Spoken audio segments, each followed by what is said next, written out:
আমন্ত্রণ জানাচ্ছি আন্তর্জাতিক সংবাদে। শুরুতে সংবাদ শিরোনাম।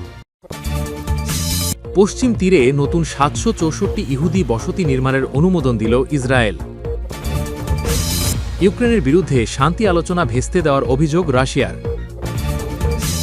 চীন রাশিয়ার যৌথ যুদ্ধবিমান টহলে জাপান ন্যাটোর গভীর উদ্বেগ।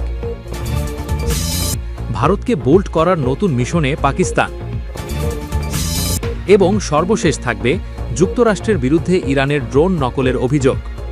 এতক্ষণ শুনছিলেন সংবাদ শিরোনাম, এবারে বিস্তারিত সংবাদ। তবে তার আগে অনুরোধ থাকবে ভিডিওটিতে একটি লাইক দিয়ে কমেন্ট করে জানিয়ে দিন কোন জেলা বা দেশ থেকে ভিডিওটি দেখছেন ও শুনছেন। পশ্চিম তীরে নতুন ৭৬৪ ইহুদি বসতি নির্মাণের অনুমোদন দিল ইসরায়েল।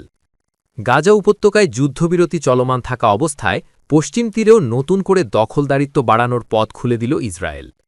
ফিলিস্তিনের এই অঞ্চলে ইহুদি বসতি স্থাপনকারীদের জন্য নতুন ৭৬৪টি বাড়ি নির্মাণের প্রস্তাবে অনুমোদন দিয়েছে দেশটির সরকার। বুধবার ইসরায়েলি সংবাদ মাধ্যম চ্যানেল 7-এর বরাতে এই তথ্য জানায় তুর্কি বার্তা সংস্থা আনাদোলু। চ্যানেল 7-এর প্রতিবেদনে বলা হয়েছে, মঙ্গলবার ইসরায়েলের সরকার ইহুদি বসতি স্থাপনকারীদের জন্য পশ্চিম তীরের রাজধানী রামাল্লার হাসমোনাইম এলাকায় ৪৭৮টি, বেইতার ইল্লিত এলাকায় ২৩০টি এবং গিভাত জেএফ এলাকায় ৫৬টি, সব মিলিয়ে ৭৬৪টি নতুন বাড়ি তৈরির অনুমোদন দিয়েছে। তবে ইসরায়েল সরকারের পক্ষ থেকে এখনও পর্যন্ত এই ইস্যু নিয়ে আনুষ্ঠানিকভাবে কিছু জানানো হয়নি। আন্তর্জাতিক আইন ও জনমত উপেক্ষা করে গত কয়েক দশক ধরে ধীরে ধীরে পশ্চিম তীরে নিজেদের দখলকৃত এলাকা বাড়াচ্ছে ইসরায়েল। ২০২২ সালে প্রধানমন্ত্রী বেঞ্জামিন নেতানিয়াহুর নেতৃত্বাধীন সরকার ক্ষমতা গ্রহণের পর থেকে এই তৎপরতা কয়েক গুণ বেড়েছে। ইসরায়েলের বিভিন্ন সংবাদ মাধ্যম থেকে প্রাপ্ত তথ্য বলছে, নেতানিয়াহু প্রধানমন্ত্রী হওয়ার পর গত ৩ বছরে ইহুদি বসতি স্থাপনকারীদের জন্য পশ্চিম তীরের বিভিন্ন এলাকায় মোট ৫১,৩৭০টি নতুন বাড়ি তৈরির অনুমোদন দেওয়া হয়েছে। পিস নাও নামে ইসরায়েলের যে সংস্থাটি অবৈধ দখলদারিত্বের বিরুদ্ধে সরব, তাদের তথ্য অনুযায়ী প্রস্তাবিত ফিলিস্তিন রাষ্ট্রের রাজধানী পূর্ব জেরুজালেমে বর্তমানে প্রায় ২,৫০,০০০ ও পশ্চিম তীরে ৪,৫০,০০০-এরও বেশি ইহুদি বসতি স্থাপনকারী সেটলার বসবাস করছেন। জাতিসংঘের সিদ্ধান্ত অনুসারে মধ্যপ্রাচ্যের আল আকসা অঞ্চলে ইসরায়েল ও ফিলিস্তিন নামের দুটি পৃথক রাষ্ট্র হওয়ার কথা। কিন্তু প্রায় প্রতি বছর ইসরায়েল পশ্চিম তীর ও পূর্ব জেরুজালেমে ইহুদি বসতি স্থাপনকারীদের সংখ্যা বাড়াতে থাকায় প্রস্তাবিত ফিলিস্তিন রাষ্ট্রের ভূখণ্ড কমছে। জাতিসংঘ ও আন্তর্জাতিক সম্প্রদায়ের পক্ষ থেকে এ ইস্যুতে বহুবার ইসরায়েলকে আপত্তি জানানো হয়েছে, কিন্তু ইসরায়েলের সরকার এসবে কর্ণপাত করছে না। গত বছর জুলাই মাসে জাতিসংঘের আদালত ইন্টারন্যাশনাল কোর্ট অফ জাস্টিস এক রায়ে পশ্চিম তীর এবং পূর্ব জেরুজালেম এলাকায় নতুন বাড়িঘর নির্মাণ ইসরায়েলি বসতি স্থাপনকারীদের অবৈধ বলে ঘোষণা করেছিলেন এবং ইহুদি বসতি স্থাপনকারীদের সরিয়ে নিতে ইসরায়েলের সরকারকে নির্দেশও দিয়েছিলেন। এরপরও এখনও পর্যন্ত এ ব্যাপারে কোনো পদক্ষেপ নেয়নি তারা। সূত্র আনাদোলু এজেন্সি।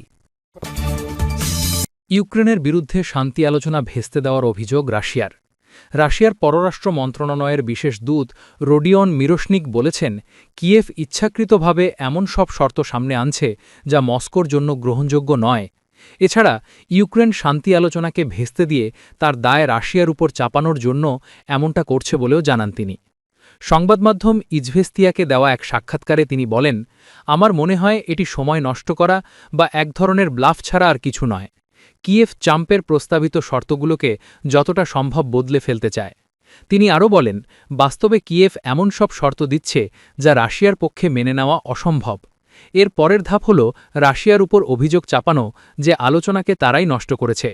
এটি কিয়েভের মূল লক্ষ্য। এদিকে গত শনিবার ৬ ডিসেম্বর কোনো ফলাফল ছাড়াই শেষ হয়েছে যুক্তরাষ্ট্রের ফ্লোরিডায় ইউক্রেন ও মার্কিন কর্মকর্তাদের মধ্যে চলতে থাকা ৩ দিনব্যাপী শান্তি আলোচনা শেষ হয়। এদিন ইউক্রেনের প্রেসিডেন্ট ভলোদিমির জেলেনস্কি জানিয়েছেন, তার সঙ্গে টেলিফোনে মার্কিন দূত স্টিভ উইটকফ ও জারেড কুশনারের গঠনমূলক কথা হয়েছে। তবে দুপক্ষই একটি বিষয়ে একমত, সত্যিকারের শান্তি প্রতিষ্ঠায় অর্থপূর্ণ অগ্রগতির জন্য মস্কোর ইচ্ছার ওপর পুরো বিষয়টি নির্ভর করছে। চীন রাশিয়ার যৌথ যুদ্ধ বিমান টহলে জাপান ন্যাটোর গভীর উদ্বেগ। চীন রাশিয়ার সাম্প্রতিক যৌথ যুদ্ধবিমান টহল নিয়ে গভীর উদ্বেগ প্রকাশ করেছে ন্যাটো ও জাপান। এ বিষয়ে একমত হয়েছেন ন্যাটো প্রধান মার্ক রুটে এবং জাপানের প্রতিরক্ষামন্ত্রী শিনজিরো কোইজুমি। বুধবার রাতে জাপানের প্রতিরক্ষা মন্ত্রণালয় এই তথ্য জানিয়েছে। টোকিও থেকে এএফপি এ খবর জানায়, তাইওয়ান ইস্যুতে প্রধানমন্ত্রী সানায়ে তাকাইচির মন্তব্যে বেইজিং ক্ষুব্ধ হয়। এর ফলে জাপান চীনের সম্পর্কে টানাপড়েন চলছে। এই পরিস্থিতিতেই মঙ্গলবারের ঘটনাটি ঘটে। জাপানের প্রতিরক্ষা মন্ত্রণালয় একটি বিবৃতিতে বলেছে, উভয় পক্ষ এই ঘটনাটি নিয়ে তাদের গভীর উদ্বেগ প্রকাশ করেছে এবং একে অপরের সাথে নিবিড়ভাবে যোগাযোগ রাখতে সম্মত হয়েছে। বিবৃতিটি ন্যাটো প্রধান রুটে এবং জাপানের প্রতিরক্ষামন্ত্রী কোইজুমির মধ্যে অনুষ্ঠিত 15 মিনিটের এক ভিডিও কনফারেন্সের পর দেওয়া হয়েছে। কোইজুমি রুটেকে আরও জানান, সম্প্রতি চীনা যুদ্ধবিমান তাইওয়ান সংলগ্ন আকাশে জাপানি বিমানের দিকে রাডার লক করে। টোকিওর তথ্য অনুযায়ী মঙ্গলবার রাশিয়ার দুটি TU-95 পারমাণবিক সক্ষম বোমারু বিমান জাপান সাগর থেকে উড়ে গিয়ে পূর্ব চীন সাগরে চীনের দুটি H-6 বোমারু বিমানের সঙ্গে মিলিত হয়। এরপর তারা যৌথভাবে জাপান ঘিরে টহল চালায়। এ ঘটনায় জাপান জরুরি ভিত্তিতে যুদ্ধবিমান পাঠায়। এদিকে মঙ্গলবার দক্ষিণ কোরিয়া জানায়, একই দিনে রাশিয়া ও চীনের যুদ্ধবিমান তাদের আকাশ প্রতিরক্ষা অঞ্চলেও প্রবেশ করে। তখন সিওলও যুদ্ধবিমান মোতায়েন করে। চীন পরে নিশ্চিত করে এ মহড়া তাদের বার্ষিক সহযোগিতা পরিকল্পনার অংশ। রাশিয়া জানায় এটি একটি নিয়মিত মহড়া, যা 8 ঘণ্টা ধরে চলে। এ সময় বিদেশি যুদ্ধবিমানও তাদের অনুসরণ করে। ভারতকে বোল্ড করার নতুন মিশনে পাকিস্তান। দক্ষিণ এশিয়ার ভূ-রাজনীতিতে ভারতের দীর্ঘদিনের আধিপত্যকে চ্যালেঞ্জ জানাতে নতুন আঞ্চলিক জোট গঠনের প্রস্তাব দিয়েছে পাকিস্তান। দেশটির উপপ্রধানমন্ত্রী ইশাক দার সম্প্রতি ইঙ্গিত দিয়েছেন, বাংলাদেশ ও চীনের সঙ্গে তাদের বিদ্যমান ত্রিপক্ষীয় উদ্যোগকে অন্যান্য আঞ্চলিক ও বাইরের দেশগুলোর অন্তর্ভুক্তির মাধ্যমে আরও সম্প্রসারিত করার চেষ্টা করছে ইসলামাবাদ। গত সপ্তাহে পাকিস্তানের উপপ্রধানমন্ত্রী দার দীর্ঘদিনের অকার্যকর সার্কের বিকল্প হিসেবে একটি নতুন আঞ্চলিক প্ল্যাটফর্ম তৈরির কথা বলেন। পারমাণবিক ক্ষমতাধর প্রতিবেশী ভারতের সঙ্গে পাকিস্তানের 4 দিনের সামরিক সংঘাতের পর উত্তেজনা তুঙ্গে রয়েছে। দার বলেন, দক্ষিণ এশিয়া জিরো-সাম মানসিকতা, রাজনৈতিক বিভাজন এবং অকার্যকর আঞ্চলিক কাঠামোর জালে আর আটকে থাকতে পারে না। তিনি উন্মুক্ত ও অন্তর্ভুক্তিমূলক আঞ্চলিকতাবাদের আহ্বান জানিয়েছেন এবং ইঙ্গিত দিয়েছেন যে ইসলামাবাদ সার্কের বাইরে উদীয়মান বহুপাক্ষিক প্ল্যাটফর্মগুলোর জন্য সমর্থন পাচ্ছে।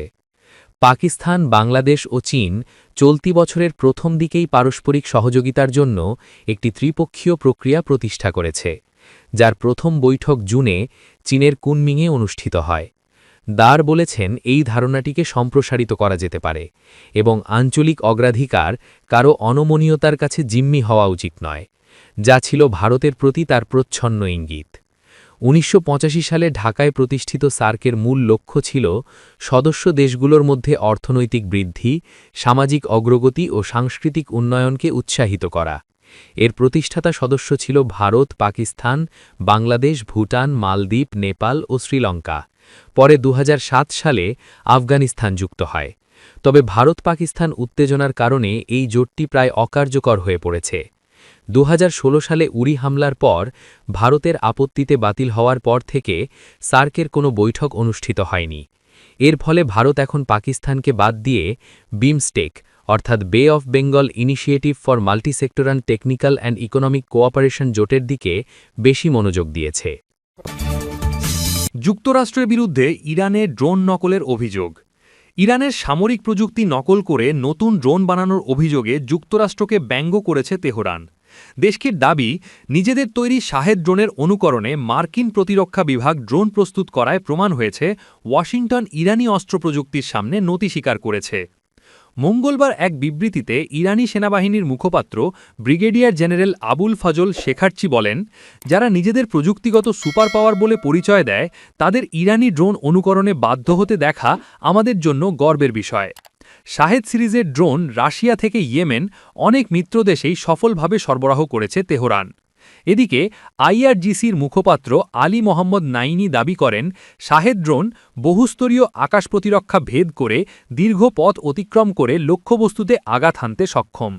তার ভাষায়, ইরানের অগ্রসরমান মিসাইল ড্রোন সমন্বিত সক্ষমতার কারণেই সাম্প্রতিক 22 দফা ক্ষেপণাস্ত্র হামলার সময়ও ইসরায়েল অনেক ক্ষেপণাস্ত্র আটকাতে ব্যর্থ হয়।